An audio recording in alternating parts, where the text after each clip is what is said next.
Good morning, students. Class plus 2 commerce, subject accountancy. So today we are going to start with a new topic of cash flow statement chapter, that is cash flow from financing activities.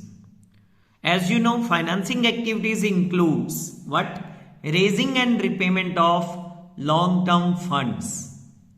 When we are saying long-term funds, it may include ownership funds as well as borrowed funds.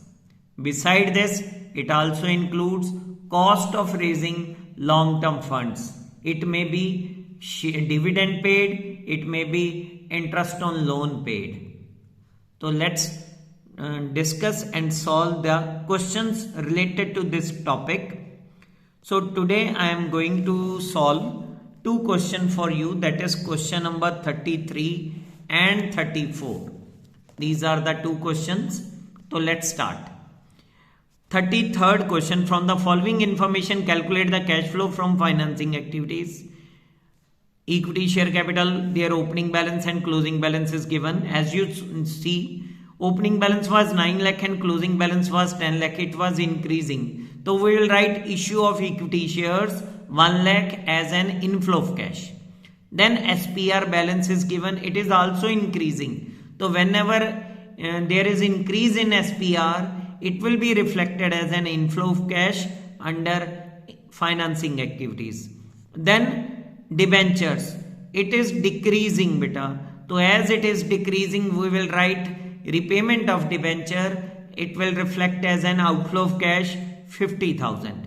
अब debenture loan है तो interest तो देना ही पड़ेगा.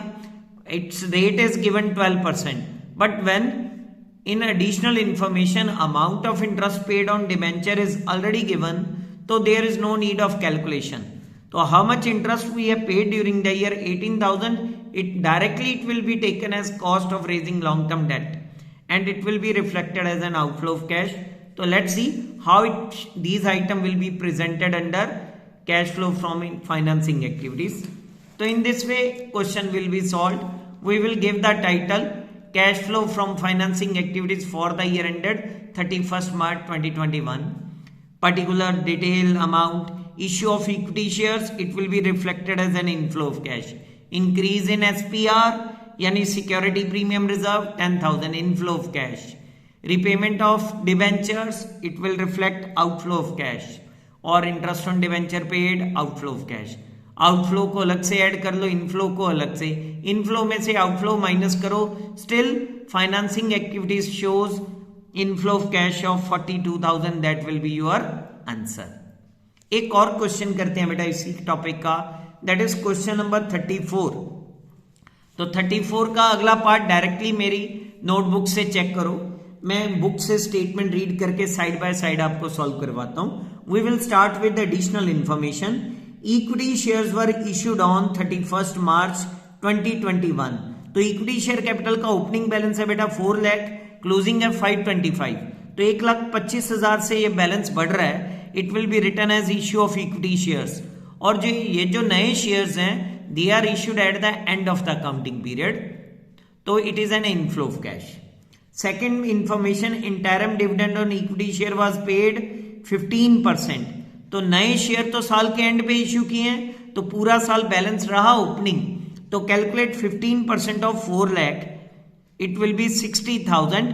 It will be reflected as an outflow of cash. तो यहां पे आएगा interim dividend paid 60,000 outflow. Then preference shares were redeemed on 31st March 2021 at a premium of 5% and premium paid was debited to statement of P&L. तो preference share capital का balance बेटा कम हो रहा है 550 से 4 लाख. तो रिपेमेंट ऑफ प्रेफरेंस शेयर 1,50,000.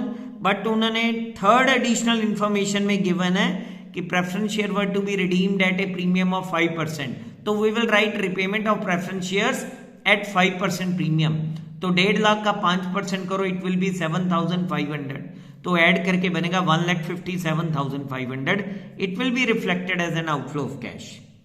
इसके अलावा एडिशनल इंफॉर्मेशन में एक चीज और है, and that is 12% debentures of face value 1 lakh were issued on 31st March 2021. ऊपर देखो कि डिबेंचर्स का बैलेंस 3 लाख से बढ़ के 4 लाख हो गया, तो it will be written as issue of debentures 1 lakh rupees. और ये नए डिबेंचर हैं वो साल के एंड पे इश्यू किए हैं, इट मीन्स पूरा साल डिबेंचर्स 3 लाख के रूप में लोन रहा, तो interest will be paid on 3 lakh. Calculate 12% of 3 lakh, it will B 36,000 interest on debentures paid. अब इक्विटी शेयर होल्डर को हमने इंटरम डिविडेंड दिया, तो उससे पहले प्रेफरेंस शेयर होल्डर को भी डिविडेंड देना पड़ेगा बेटा। तो प्रेफरेंस शेयर होल्डर के लिए से रिलेटेड प्रेफरेंस शेयर कैपिटल का ओपनिंग बैलेंस है 550, उसका हम 10% निकालेंगे, it will be shown as 55,000 as an outflow of cash. SPR का बैलेंस दिया है, ओपनिंग बैलेंस 1 लाख, क्लोजिंग 225, तो we will write increase in SPR 125, inflow 125, फिर 1 लाख, फिर 125, ये ऐड करके बन गया 350 इनफ्लो, और ये 4 अमाउंट है आउटफ्लो की। इनफ्लो में से 350 में से इन चारों को माइनस करो, still there is positive balance, ये हमारा आंसर आएगा। Cash flow from financing activities that is 41,500। 2 question इस टॉपिक के मैंने करवा दिए, तो होमवर्क में आपके पास रहेंगे 32 से लेके 38 तक के क्वेश्चन। तो दैट्स ऑल फॉर टुडे। इसी के साथ आपकी फाइनेंसिंग एक्टिविटीज कंप्लीट होती है बेटा।